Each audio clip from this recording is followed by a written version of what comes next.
Hi guys, magandang hapon. Dahil wala po kaming maulam mamayang gabi, so ang ginawa ko po ay naghanap po ako ng paraan at nakita ko po yung saging namin sa likod na may puso.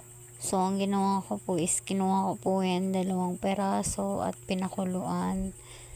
At ayan na nga po, malambot na. So ang gagawin ko po dyan ay hihimayin ko po siya ng maliliit para hindi ganong mahirap pag kinain po. Pero sobrang lambot na po yan.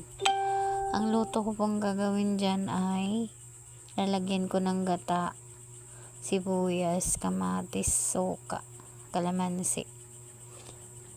Ayan po ang gagawin kong luto dyan. Sobrang lambot na po niyan. At ayan na po ang resulta po. Ang tawag po sa amin dyan ay kinilaw na puso. So yan lang po guys. Bye bye po.